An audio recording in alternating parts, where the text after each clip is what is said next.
Good morning, good afternoon, everyone. This is Jeremy Martin, Vice President for Energy and Sustainability at the Institute of the Americas. And we're delighted to welcome you all this morning, this afternoon, to the launch of our brand new webinar series, that we're doing together with the Wilson Center, the Mexico Institute at the Wilson Center, and collaborating with our good friend and colleague, Dr. Duncan Wood. And we're very pleased to anchor and kick off this webinar series on clean energy in Mexico with a detailed presentation by John McNeece, who's a lawyer by training, a longtime lawyer, and now more of a policy expert, wearing a fellow hat at the University of California, San Diego. So in normal times, my neighbor one floor below me at UCSD at the Center for U.S.-Mexico Studies. John's going to give a detailed presentation with regards to the paper that Mexico Institute and the Institute of the Americas published at the end of April. And I commend it to you if you haven't seen it already, the economic and strategic arguments for renewable energy in Mexico. Of course, you'll get the high points here in a minute from John. Just a quick housekeeping note for anyone who hasn't joined before, or if you want to just this platform, a reminder. We use the chat function over there on the right-hand side of the screen to do the question and answer session at the conclusion of John's formal remarks. No need to wait until the very end, although I know Duncan's got several questions he wants to pose to John, but no need for you all in the audience to wait. You can fire questions at us here via the chat function anytime during the session, anytime during John's presentation. So just a few quick remarks from my standpoint to set the stage for John's presentation, and I'll have Duncan jump in and offer some of his usual keen insights. I guess I always think about renewable energy and clean energy in Mexico right now in the AMLO administration as an interesting development, because I think we were all very well prepared by the decades of rhetoric and posture of AMLO vis-a-vis oil and vis-a-vis Pemex. Someone who was a product of the go-go days of Pemex in the 70s and 80s in the state of Tabasco, and someone who had always harkened back to those days and times and wanting to recreate that in Mexico's oil sector and the state-owned enterprise Pemex. But obviously what we've seen now is crystal clear as well when it comes to the state power company CFE, when it comes to the role of clean energy, renewables, and just exactly how much that rhetoric in the oil sector translates as well in terms of the posture of this government in Mexico with power, but clean energy, as we'll talk about today. So just quickly, so we understand where we are on June 11th, 2020. By the time AMLO took office in December 2018, Mexico had held 3 clean energy auctions with investment on the order of just under $9 billion for about 65 solar and wind energy projects. He took office and suggested that they may pause the clean energy auction process, and indeed the 4th clean energy auction that had been set to be held by the government and by the institutions in Mexico was suspended and pretty much canceled outright by the end of last year. Fast forward to just a month or so ago at the end of April, and there was a huge development in the legal and regulatory side of the equation when Mexico's independent system operator, SENACE, issued the acuerdo, essentially a technical challenge on system reliability, but key point is it had a direct impact on so many of those clean energy investments and projects I mentioned in terms of their ramping up and deployment in their pre-operation tests. It suggested on a technical basis, the argument of the system operator, SENACE, argued that renewable energy undermines the reliability of the national electric system in Mexico. We'll talk a lot more about that today. That was furthered by, in May, a policy guidance from the Ministry of Energy, SENER, and statements in several of the Mañanera press conferences by the president himself that's made a little bit more clear. It wasn't so much COVID-19, it wasn't so much system reliability, but rather the objective was to give CFE priority and prominence in providing electricity and being the dominant player in the power market, not private companies. And then just more recently, we had CRE issue a ruling at the request of CFE to adjust rates. And there have been some press reports just in the last 24, 48 hours that suggest some of that CRE ruling will translate to CFE charging private firms upwards to 800% increases on the tariffs. So all of this has led to also some legal challenges, and there's been a lot of news about what's happened with Greenpeace. There's been some rulings that have delayed or put into pause where the SENACE and SENER policy guidance stand, and the judge's ruling said that there could be serious anti-competitive effects as well as effects on society for those decisions that SENACE and SENER have been pursuing. So that's a lot that I ran through quickly. John is going to get into a lot of the details of his paper, but let me turn it over to Duncan Wood, our friend and colleague at the Mexico Institute, and say thank you for working together with us, the Institute of the Americas, in publishing John's wonderful paper, but also in launching this series. I think we realize just how critical the public policy debate is right now. So Duncan, what are your thoughts and sort of as we invite John to speak this morning, and more broadly as we launch this series? Thank you, Jeremy, and thanks to you and the Institute for partnering with us. We just had a very successful partnership, of course, on your La Jolla conference where we co-hosted the Mexico Day, and that was terrific. I'm sure that we will continue to cooperate on these issues, and thank goodness we can do so in such a cost-effective and agile way through these kind of digital connections. I wanted to talk about. I'll give an introduction of John, I guess, in a second, but I do want to help to put this into context. When AMLO came into office early last year, of course, end of 2018, all of us were fully informed, of course, about his concerns with the oil and gas sector. But when he began to use the language of energy sovereignty, we thought that might provide an opening for talking about an expansion of renewable energy in Mexico, because, of course, renewable energy, wind or solar or geothermal or even biofuels, I mean, what better way to really attain his concept of energy sovereignty? I think over time, we've come to really begin to question that, whether or not he really means energy sovereignty or whether he just means control, government control over the energy sector, over sources of energy, etc. And certainly that's what I'm observing at this point in time from my seat in Washington, is that time and time again, when push comes to shove, this is really about the centralization of control in the hands of the administration, in the hands of Pemex, in the hands of CFE. And, I think we had a clue to that this morning, where, I've been informed that at the Mañanera, which I wasn't able to watch this morning, but at the Mañanera this morning, Andrés Manuel López Obrador said, why do we need energy regulators anyway if we've got the boards of Pemex and CFE? This is an idea that he has. It's clearly his worldview, which is that these state-run monopolies are the way in which you should really govern the energy sector. So the fact that renewable energy is being called into question in Mexico at this point in time, I think is vitally important for our two institutions to address. It's one of the reasons why I was so delighted to see John's paper and so happy to co-publish it. Thank you, John, for trusting us with your work. For me personally, I've been working on renewable energy in Mexico since around 2009, 2010, published a few pieces through the Wilson Center on this issue.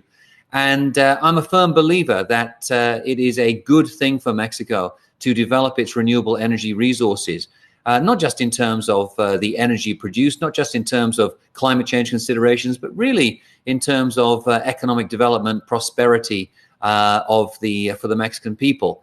And I'm really deeply concerned at the fact that this is being called into question. So at this point in time, I just like to reiterate that we have to really make the case that renewable energy is important in Mexico. It's good for the country, and the way in which we have seen Mexico become a global leader on climate change issues over recent years, the way in which we've seen Mexico become a leader in lowering the costs of renewable energy, all things I know that John will address in his presentation. These are the issues that we really have to continue to focus on. These are the issues, the points that we have to make to the policy community in general, and specifically to the Mexican government, and of course to the Congress, which will be considering very, very important legislation in the weeks and months ahead. So we have to try to make the point that for the good of the pueblo mexicano, renewable energy has to remain part of the matrix. and that we should do our utmost to try to develop it.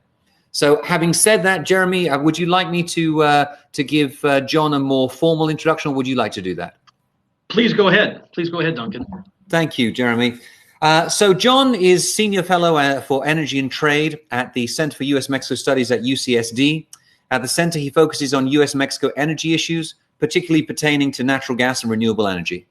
John is also an attorney who worked with the international law firm of Pillsbury Winthrop Shaw Pittman LLP until his retirement from the practice of law in July 2017. At Pillsbury, John was a member of the Latin America, energy, corporate, and securities practices. John's work in Mexico extends back to the NAFTA negotiations, where he served as an advisor on issues of Mexican law to the USTR negotiating team. He's a graduate of Stanford University and the University of California, Berkeley Law School. John, once again, thank you very much for your paper. It is an excellent paper, and I encourage everybody to read it, available, of course, for free through the websites of both institutions. It's so timely, it's so vitally important, and I would say not just in the Mexican context, but globally as well. It's another case of proving that renewables have come a long way from our discussions even 5 or 10 years ago. So with that, John, I'm going to turn it over to you to make your presentation. Terrific, Duncan. Thank you so much. Thanks to the Woodrow Wilson Center's Mexico Institute and to the Institute of the Americas. Welcome to this webinar for all of you out there. I'm going to be turning off my camera and we'll go to the slideshow. So if we could proceed there.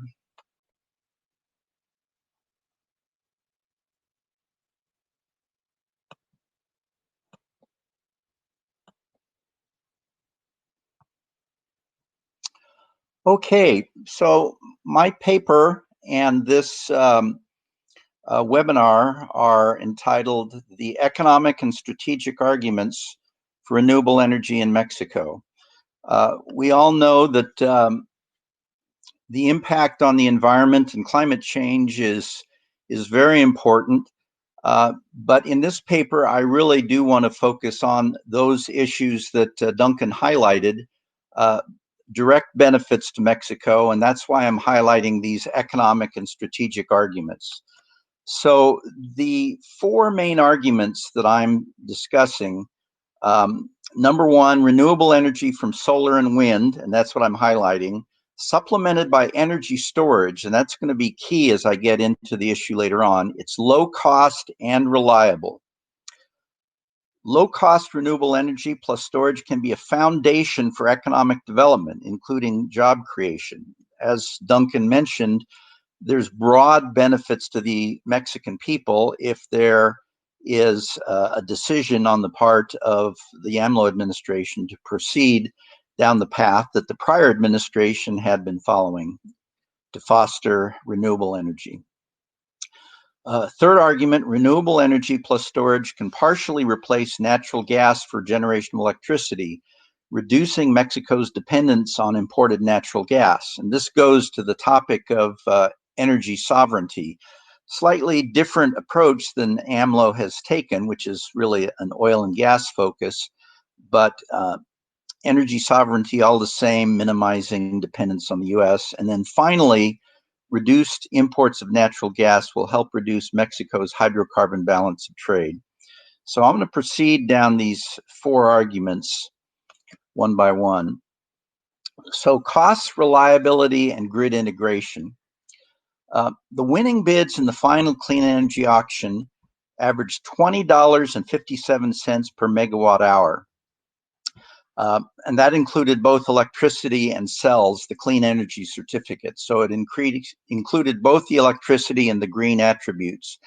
And these were among the lowest prices ever bid internationally, so incredibly low prices.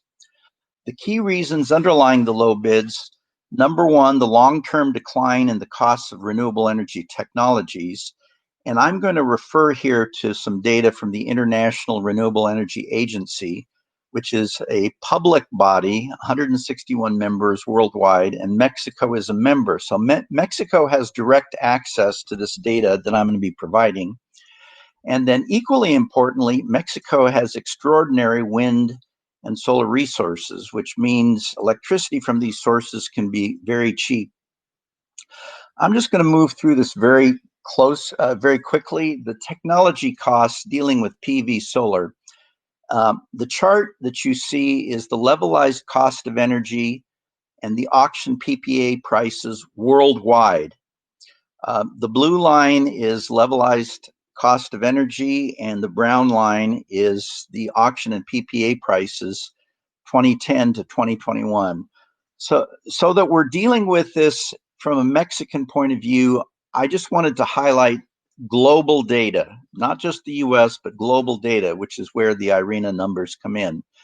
The levelized cost of energy is an important marker in the renewable energy world and the energy world generally. It's basically what is the cost of electricity amortized over the life of a project. The definition here comes from the Energy Information Administration in the US, from the US Department of Energy. They say average revenue per unit of electricity generated need to recover the costs of building and operating a generating plant during an assumed financial life and duty cycle. In very broad terms, the cost of electricity per megawatt hour, kilowatt hour, over the life of the project. So you're amortizing the costs of the project, including costs of interest, cost of capital over the life of the project. As you see from the line, numbers have declined very rapidly. Something that I want to highlight for you is that on the auction terms, you can see that it's gone below this gray band here. This gray band is the cost of conventional power using hydrocarbons. Also, this auction PPA line has gone down very fast. It's down considerably, 42% below the levelized cost of energy, that is the auction prices, which have gone incredibly low, down below the levelized cost of energy in 2 years, between 2019 and 2021. So a similar but not so great decline in onshore wind. We're not going to talk about offshore wind, but onshore wind, the numbers have gone down quite substantially also. And once again, I want to highlight that the most recent auction prices on a worldwide basis are below the cost of conventional generation using hydrocarbons. Now, I want to highlight here the very strong solar and wind resources that Mexico has.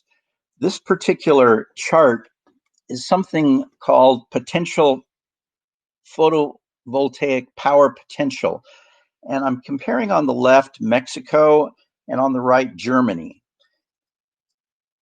The more intense the color, the darker the color, the higher the photovoltaic power potential, which is the amount of kilowatt hours per kilowatt peak potential capacity. It's a technical term, but what you need to focus on is how much power can be generated from photovoltaic, and it's very high in Mexico. The reason I compare Germany, and you see these much lighter colors, Germany is a very heavy user of solar. In April of this year, 40% of the power in Germany was coming from solar. Germany is criticized because it has among the highest electricity costs, the price to the consumers in the whole world. And the charge is that because they rely so heavily on solar power, among other things, that's the reason that it's so expensive. But I want to highlight that Germany's solar resource is way below the quality of the resource in Mexico. In Mexico. So with high solar intensity, Mexico has the opportunity to have much cheaper power from PV solar. And this is the same chart for the US, and you'll see this great intensity of solar opportunity in the southwest of the US. Very high, very similar to Mexico. On wind, the darker the color on this blue, and this is both Mexico and Central America, but in this Oaxaca area, you have an incredible wind resource. There's other spots way up here in Baja California and other points in Baja, strong offshore wind resource along the Gulf Coast, but we're going to talk here only about onshore. Now, to compare with the US, which is in the next slide, you'll see that there's very strong resources across Texas, and Texas has a very high percentage of its electricity now coming from wind, and all through the center of the US and then along the shore on both the eastern and western US, amazing wind resources. It's not the same in Mexico, but Mexico has very strong points of high wind resource, particularly in the Oaxaca area. So let's deal with how the CFE views this. They're very straightforward. They argue that the low bids, that $20.57 bid, is a lie. And they argue that the proper cost accounting must include cost of backup power for when the sun does not shine, the wind does not blow, intermittency. But their view is that anytime you have an intermittent resource, they seem to be arguing that you have to have 100% backup at all times. That is, you have to have conventional generation equal to the intermittent generation to step in if the intermittent generation isn't there. And that's specifically what I'm going to be talking about. That is an improper and incorrect point of view. CFE also talks about the cost of integrating clean energy onto the grid. We're dealing with issues of frequency regulation, voltage regulation, the dealing with the intermittency that can affect transmission and distribution grids. And then finally, the CFE and entire AMLO administration point of view is the cost of new transmission capacity to support clean energy. CFE argues that the accepted bids, that is, the average of $20.57 per megawatt hour, do not include these items, hence they are lies as to the full cost of renewable energy. So the point that I want to make in this paper, and the data support it, even taking account of CFE's concerns, that is intermittency, grid integration, and the cost of transmission, properly analyzed, and we'll get into what that analysis should include, electricity from renewable energy sources can be cheaper than electricity from conventional power plants. That's not automatic. It can be cheaper, and then we'll get into that. With intermittency and grid integration, energy storage is the key to management of intermittency and grid integration issues for renewable energy. And I'm going to focus here on battery energy storage,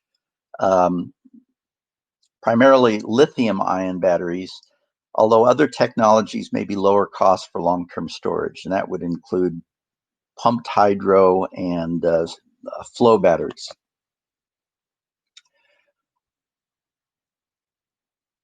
Let's talk about batteries and management of intermittency. Batteries can smooth out intermittency in the course of the day. A standard right now is a battery will provide energy over a 4-hour period. So that can extend the supply period after the sun goes down, but also during the course of the day as clouds come across the sky, it can fill in those gaps. Batteries can also assist with grid integration, absorbing excess power, and this has become a problem in California. It has become a problem in Germany, where there's too much power being generated in the middle of the day. So batteries can absorb that and then feed it back onto the grid at the end of the day, where there would otherwise be a fast ramp up from conventional power.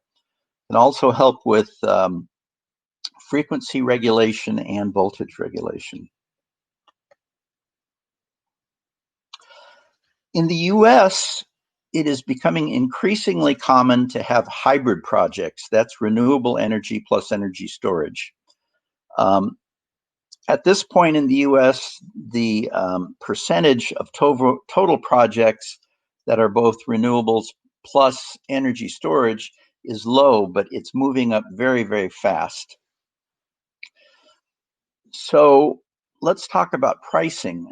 And I use as a model the Excel 2017 all source solicitation that happened in Colorado. And they basically said, show us your best package. And there was a lot of flexibility that the developers were permitted to pursue.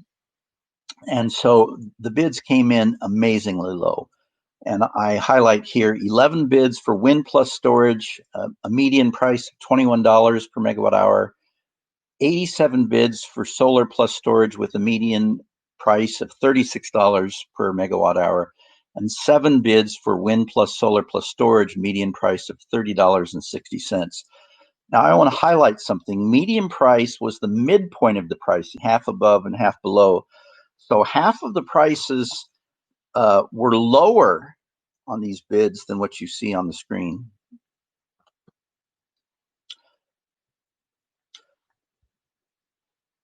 Key point from this slide, the Excel bids were lower than the Lazard levelized cost of energy for gas-fired generation.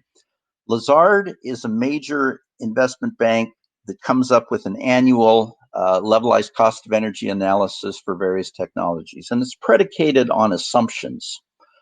So the levelized cost of energy, according to Lazard, for a combined cycle gas turbine in 2019 without tax subsidies, and that's important because they would not apply in Mexico, is $44 to $68 per megawatt hour over a 20-year life. And that assumes a gas cost of $3.45 per million BTUs. This is predicated on assumed cost of natural gas over the life of the project. So according to the May short-term energy outlook, the EIA, the Energy Information Administration, projected a Henry Hub average of $2.14 per million BTUs for 2020 and $2.89 per million BTUs for 2021. So people have said, well, how can you talk about $3.45 for gas? Right now, it happens to be around $1.75, but you see that it varies. The EIA says it could go up to $2.89 in 2021. That was in May. In the June short-term energy outlook, they were projecting it would average $3.08 for 2021. So it seems that $3.45 over a 20-year life of a project would not be out of the realm of the possible. Let me see.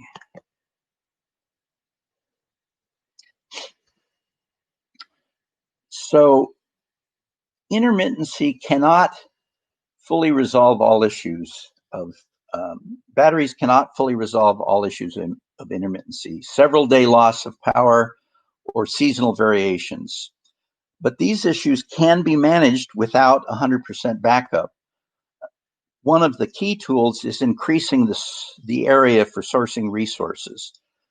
Someplace where the wind is not blowing, it may be blowing someplace else. In Texas, there's a difference between inland and on the Gulf Coast, and they are complementary to some extent. A second tool, integrating both wind and solar in different locations. Texas has an enormous amount of wind energy, but there have been times last summer when the system was pushed to the brink. They've determined that by adding a lot of solar, it is perfectly complementary to the wind energy. Better wind and solar forecasting, that is having a good sense of when the wind and solar will not be there and being able to call upon other reserves. It actually leads to reduced need for reserves. Demand response programs, adjusting the amount of power needed on the load side, on the demand side, increased flexibility of conventional generation backup, that it can ramp up and down quickly. Renewable generation itself can contribute to reliability, and then ancillary services, including from battery storage, will deal with frequency regulation and voltage. So I want to go very quickly through some old studies that shows that with fairly high penetration of renewables, with older technologies and basically broadening the area, you can cover, you can use a lot of wind capacity. An old study from ERCOT, the Electric Reliability Council of Texas, which deals with most of Texas for management of the grid and the energy market. They found that 23% wind capacity, that is 23% of total capacity provided by wind, can be addressed by existing technology and operational attention without requiring any radical alteration of operations. That's a lot of wind. And then in 2010, the National Renewable Energy Lab studied the 11-state Western Interconnection region and found that integration of up to 35% of both wind and solar into electricity power system will not require extensive infrastructure if changes are made to operational practices.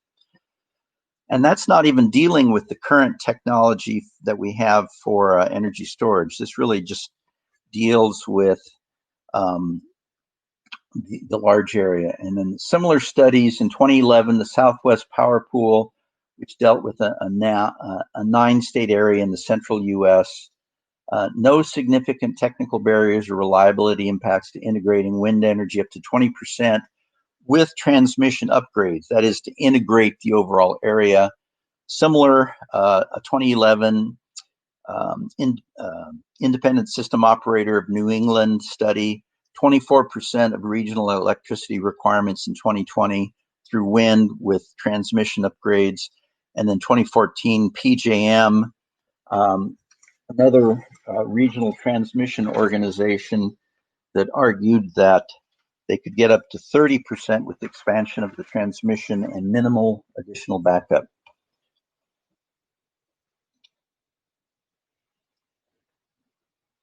So what does this all cost? It's nice to say, well, of course you can do it, but you need to deal with additional this and that support. But what does it cost?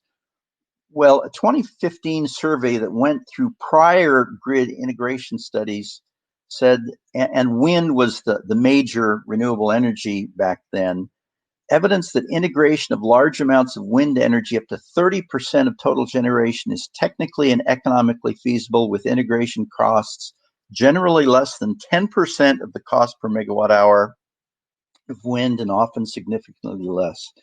So the point is that it doesn't cost much at all to provide the reliability and to integrate the wind, and by hypothesis, all of the renewables into the system.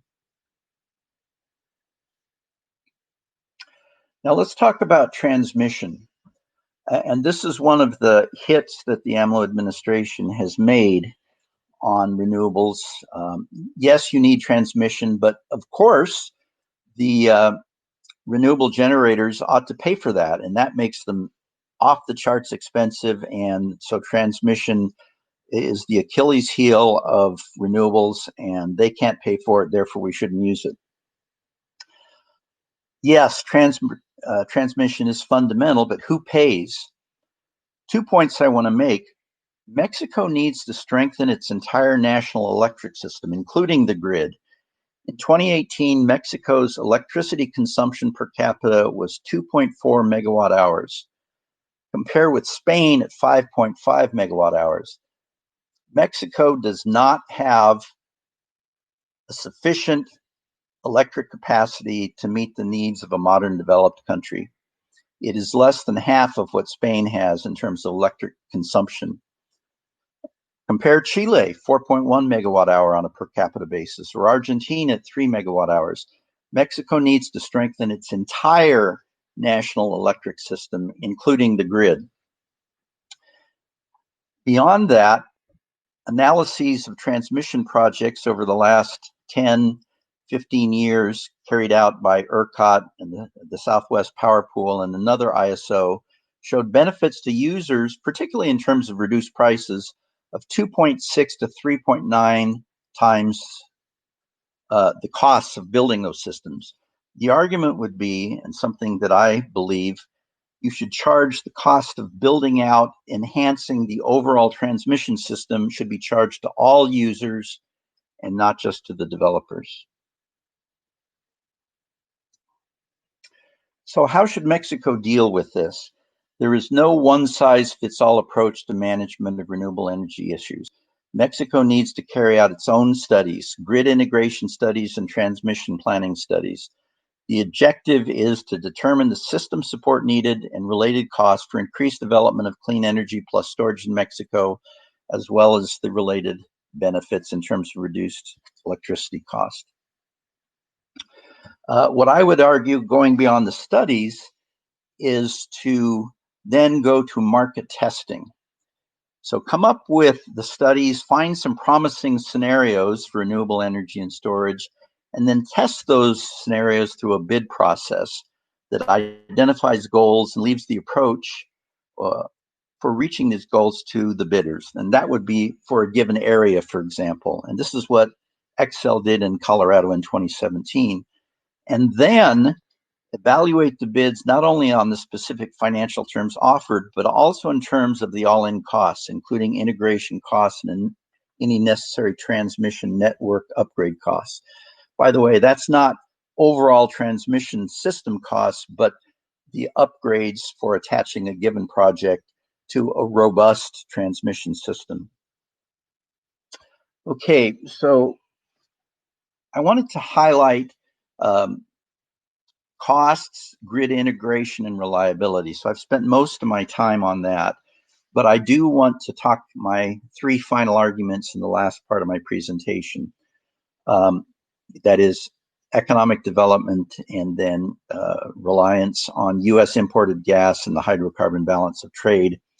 So on economic development, 2 points. An adequate supply of cheap, reliable electricity is a necessity for economic growth across the entire economy.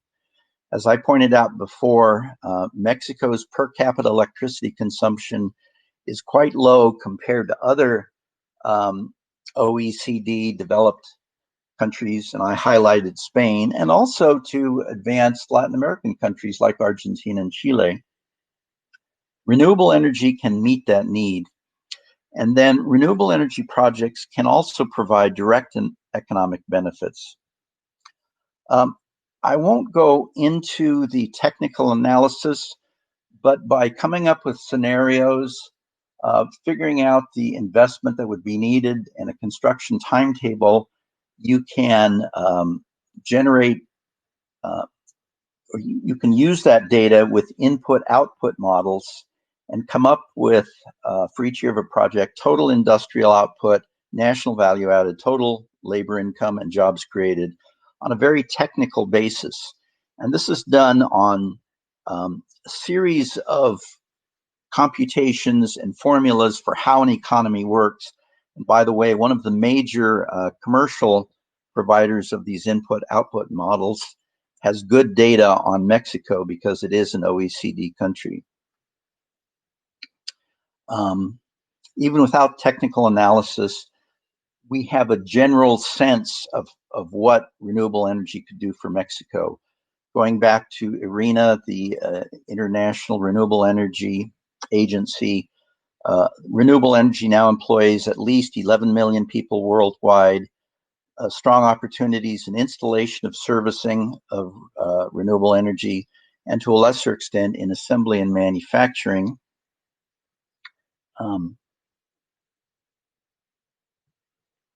Let me just move forward. Mexico already has a robust solar and wind sector. On the webinar today, we have representatives of the Mexican Wind Energy Association, AMDI, very robust sector now, 4.9 gigawatts of installed wind capacity as of the end of 2018. Also in solar, Mexican Solar Industry Association is quite strong. There's been a lot of solar developed in Mexico, so it's already there, and it's a question of enhancing what already exists. Now, looking to the US model, in 2019, 335,000 people work in solar, and approximately or more than 111,000 in wind. 139,000 works on grid modernization and energy storage. Interestingly, from the Bureau of Labor Statistics, the two fastest growing jobs through 2026 will be a solar installer and wind technician.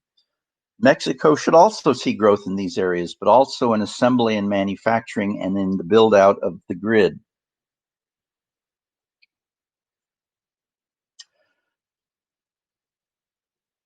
The US has declined in terms of manufacturing, particularly falling behind China, but Mexico has potential for substantial growth in assembly and manufacturing for its own domestic market and for export to the US and Canada because of NAFTA, and then in terms of the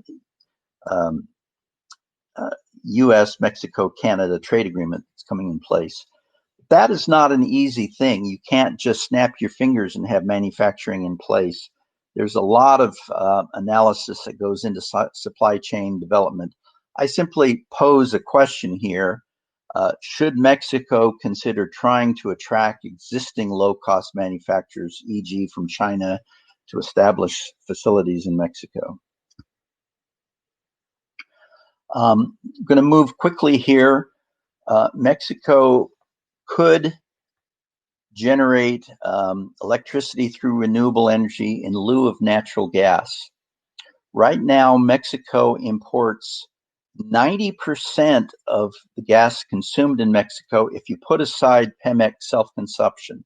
That's an enormous figure. 90% of gas consumed in Mexico is imported, primarily from the US. Even if you add in Pemex self-consumption, 67% is imported.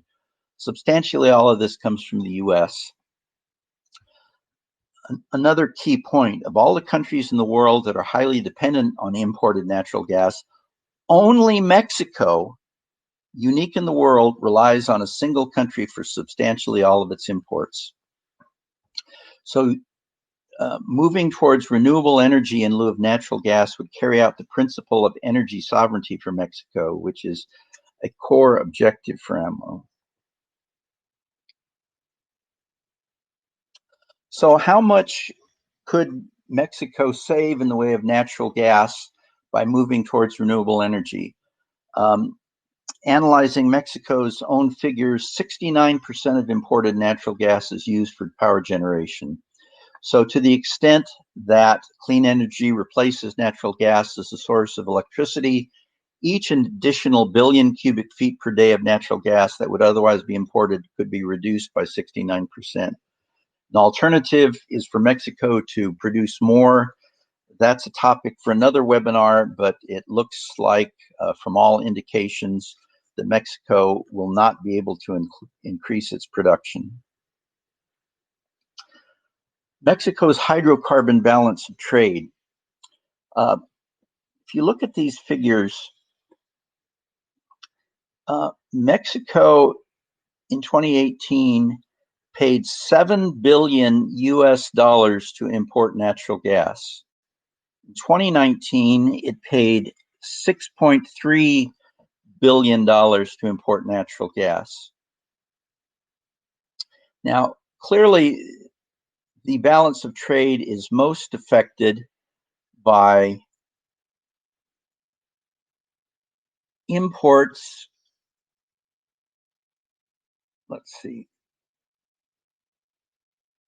imports of petroleum products. You see here $36.8 billion imports for gasoline, diesel, jet fuel. That was $36.8 billion in 2018 and $32 billion in 2019, compared to the exports of crude, $26.5 billion in 2018 and $22.5 billion in 2019.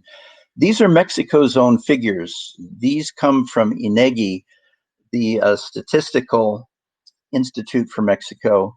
In both years, 2018 and 2019, you've got $14.7 billion and $14 billion negative hydrocarbon balance of trade.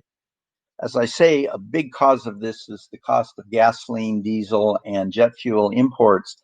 But the $7 billion that Mexico is paying for natural gas contributes to that, to the extent that Mexico would import less U.S. natural gas, that would improve its balance of trade in hydrocarbons.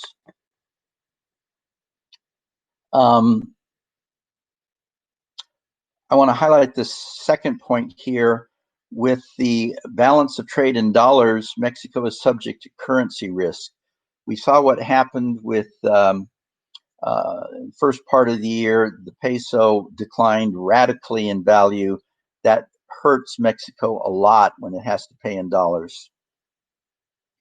Okay, so closing up, key point here.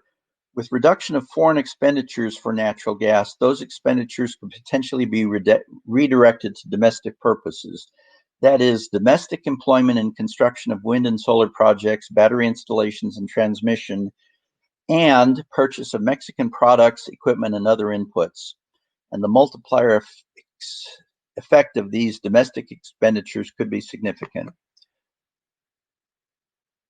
My conclusion: a renewable energy strategy could have important benefits for Mexico. A low-cost, reliable source of electricity, substantial investments to fund renewable energy plus storage projects and related infrastructure, that is, transmission, which is very important and much needed, new jobs and infrastructure, including a modern electricity grid, reduced dependence on imported U.S. natural gas, an improved hydrocarbon balance of trade, and redirection of a portion of the billions of dollars paid annually to the U.S. for imported natural gas, redirecting those monies to expenditures in Mexico, that is, for Mexican labor and purchase of Mexican products, equipment, and other inputs. So with that completes my presentation. And I will be open to questions. My email address is there on the screen, as is my cell phone number. Please feel free to get in touch, and I will turn it back to Duncan and to Jeremy for our Q&A.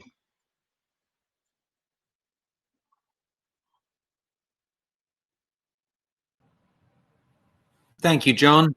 Jeremy, are you coming back onto the screen? Yes, I thought. Duncan, I know that there's a critical question at the core of so much of this. So why don't I'll read through all the wonderful comments, and thank you everyone for being so lovely and wonderfully active on the chat here. We had a wonderful side, John, you may not have been able to, but we've had a wonderful side dialogue going here. I'll digest some of it, but Duncan, over to you in the meantime. Thank you, Jeremy. Yeah, just let me reinforce that. One of the great things about these kind of events is that you can carry on conversations on the side without disrupting the presentation. So it's been fascinating to see that. John, I have a sort of a first question to lead us off, and it's on the question of reliability. You know, one thing that I've been fascinated to observe during the pandemic is how we've seen in countries like the United States and in Great Britain, we've seen increasingly that renewables have been part of the base load of those countries. We've seen renewables surpass coal in the United Kingdom and for a prolonged period of time also in the United States. That suggests to us that really in the rest of the world, concerns over reliability of renewables have really maybe not been overcome, but they've now been factored in, and governments and industry have found ways to work around those concerns of reliability. In Mexico, however, it's the issue, as you said, it's the issue that's been raised by CFE, by the regulators, by AMLO himself, by Manuel Bartlett. And I wonder if you could address that. And I'd also like to sort of tack on another question there, which is to do with the volatility of fuel prices. You made that point very, very well. Wind and solar, there's no fuel cost. So the major expenses for renewables are really upfront in the construction phase of the project. So I wonder if you could talk a little bit about that. You talked about it with regards to natural gas, but of course we've also seen it with regards to other fuel types. So over to you, John. Yes, on the issue of reliability, a primary thrust of my presentation was to show that with tools that exist now, the issue of reliability can be overcome. Broadening the area from which resources are obtained, matching wind and solar, and batteries make a huge difference. One of the things we saw in California, which was very interesting, is we had a big problem in the Los Angeles area with a loss of natural gas. There was flaws in storage, and so suddenly we had a shortfall of natural gas. It turned out that there was a very significant move towards battery storage, together with the very high penetration of both wind and solar we have in California. And those renewables plus the battery storage in Southern California, unplanned, but coming in as a matter of necessity for the loss of gas supply, filled in the gap. It was very effective. And throughout the U.S., we're starting to see increased use of batteries. These other tools are being used. And by the way, we're not talking about going to baseload here for Mexico.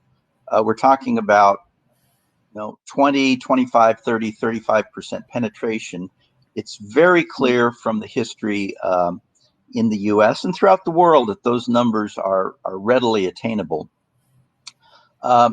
Volatility of fuel costs is a big issue.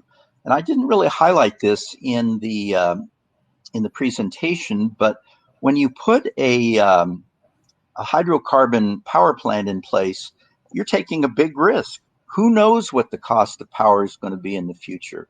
We've got very low costs right now. The shale revolution had excess shale gas in particular.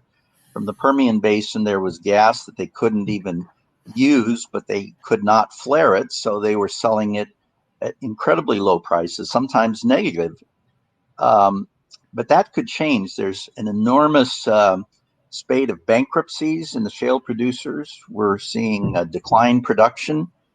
So it's very possible that gas prices could go way up, as well as the cost of oil and fuel oil and related things. It's just an unknown. With renewables, you can solve those problems up front. With hydrocarbons, you don't know what you're going to be paying in the long term. Thank you so much, John. I have a graphic that I'd love to share with the audience in a second. Jeremy, I'm going to try to work this screen sharing function right here. Okay, so let's give it a quick shot. See if we can actually do it. It's asking me to download things. I think I'm probably just going to ignore that for the time being. But I'll send it to Jackie. If you can just fire me over her either a WhatsApp or her email, I'll send her the image so that perhaps she can upload it. But it's a shot on air quality in Mexico and the rest of North America. I think this is one of the issues that really has been, it's been ignored so far in the overall conversation about renewables versus traditional forms of generation. So I'd like to get that out there. But Jeremy, do you want to lead off with some of the questions that we've got from the audience?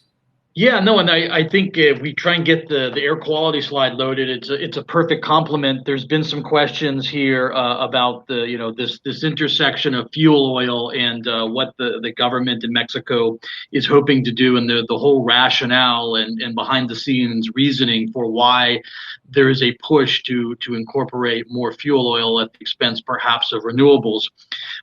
So that's a question, John. It's a bit of an open question. There's a few people who've been going back and forth in the chat function. We're talking about that. And John, hopefully you were there at the La Jolla conference where we talked a lot about that as well.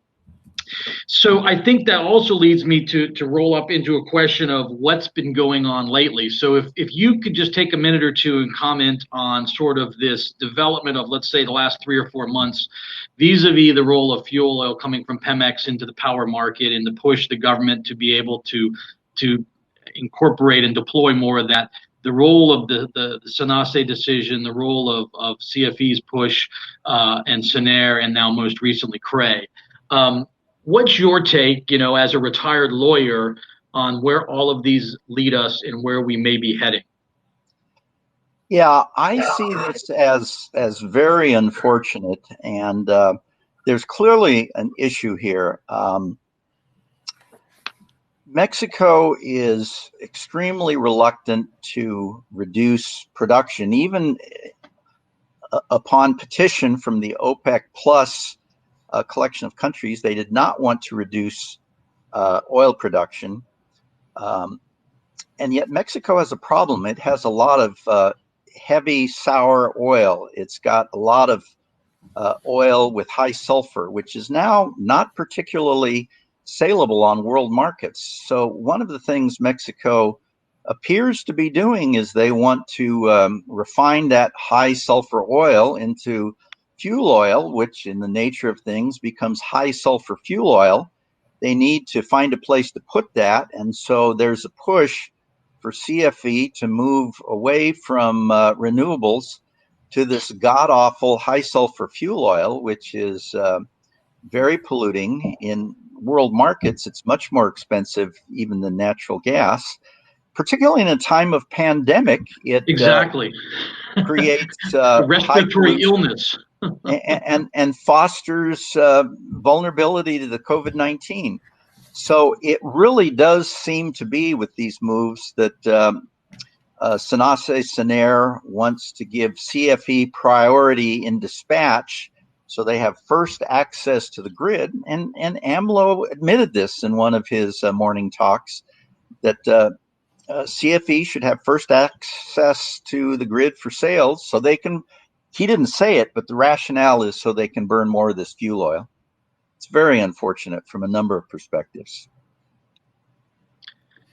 John, I don't know whether if Jackie has the slide to put up there at this point in time, but for me that is one of the key issues. And for a president who talks about having a broader definition of development beyond just GDP, I think it's a vitally important point for us to reiterate time and time again, which is to say, the Mexican people deserve to breathe cleaner air.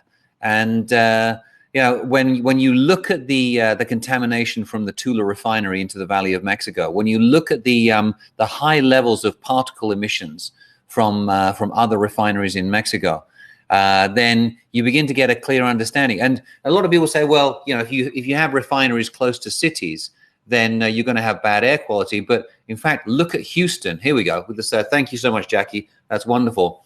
You look at Houston and it's PM2 particles, PM 2.5 particles. It has a much, much lower level even than Dallas, Chicago, New York, and Los Angeles. And then you look at the Mexican numbers there. It's really quite extraordinary about how bad those numbers are. And we've got other infographics that we're sharing through the Mexico Institute, looking at the emissions that come directly out of refineries themselves.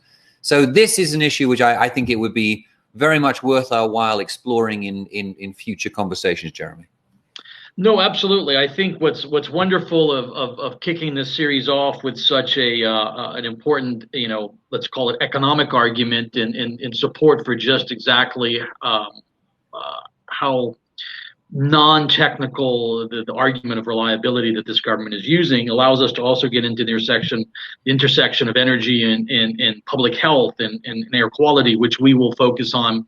And I think we'll also convene a specific webinar on the legal developments and perspectives. I mean, I think this is literally playing out as we speak. There's a whole new, as Duncan alluded to, effort by Senator Monreal to put out a brand new regulatory landscape to, in effect, amend the Constitution to create a whole new regulatory environment. So I think legal developments, regulatory developments will be a key focus.